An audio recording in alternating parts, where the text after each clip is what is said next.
మునగాకు కందిపప్పు మసాలా ఫ్రై తయారు చేసుకునే విధానం. మునగాకు తీసుకొని శుభ్రం చేసుకొని అందులో ఉప్పు వేసి ఉడికించుకొని పక్కన పెట్టుకోవాలి. కందిపప్పు హాఫ్ బాయిల్ చేసి పక్కన పెట్టుకోవాలి. బియ్యం వేయించుకొని పక్కన పెట్టుకోవాలి. బద్దపప్పు ఒక మిక్సీ జార్ తీసుకొని అందులో బద్దపప్పు వేసుకొని వేయించి పెట్టుకున్న బియ్యం ఒక 2 స్పూన్లు వేసుకొని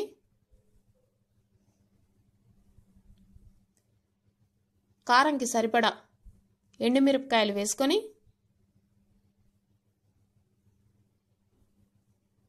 తగినంత ఉప్పు వేసి మిక్సీ వేసుకోవాలి.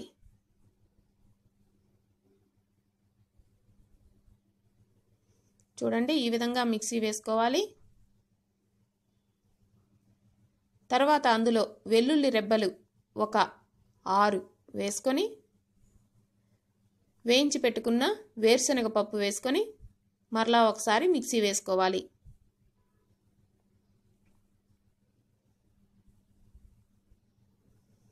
చూడండి, ఈ విధంగా పౌడర్ రెడీ అవుతుంది. దాన్ని పక్కన పెట్టుకొని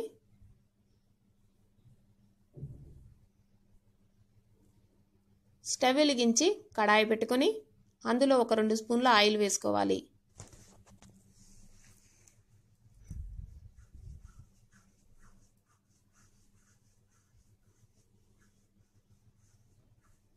ఆయిల్ బాగా వేడెక్కాక అందులో పోపు దినుసులు ఎండుమిరపకాయలు వేసుకొని బాగా కలుపుకుంటూ పోపును ఫ్రై చేసుకోవాలి.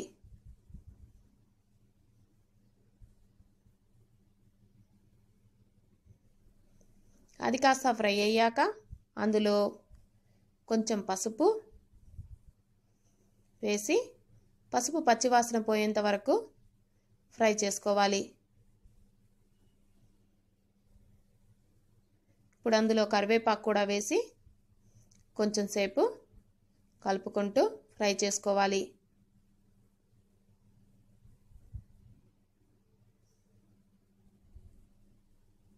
అందులో మనం ముందుగా ఉడికించి పెట్టుకున్న మునగాకు వేసుకొని బాగా కలుపుకొని ఒక 2 నిమిషాలు ఆయిల్లో ఇలా ఫ్రై చేసుకోవాలి. చూడండి, ఇది కాస్త ఫ్రై అయింది కదా. తర్వాత అందులో హాఫ్ బాయిల్ చేసి పెట్టుకున్న కందిపప్పు వేసుకొని అది కూడా మొత్తం కలిసేటట్టు కలుపుకుంటూ ఫ్రై చేసుకోవాలి.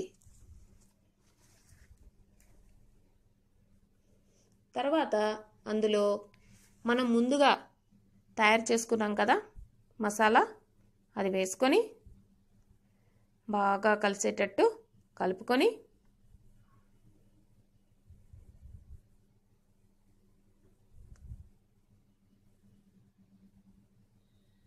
చూడండి, బాగా కలిసిపోయింది. కలర్ కూడా మారిపోయింది కదా. ఇందాకటికి ఇప్పటికి తేడా బాగా తెలుస్తుంది. చూడండి, రెడీ అయిపోయింది. ఇప్పుడు దాన్ని ఒక బౌల్లోకి తీసుకొని రోటీతో కానీ రైస్తో కానీ సర్వ్ చేసుకుంటే చాలా బాగుంటుంది. ఇది మా అమ్మమ్మ గారి వంట అండి. ఇది ట్రై చేసి చూడండి. Thank you. మర్చిపోకండి.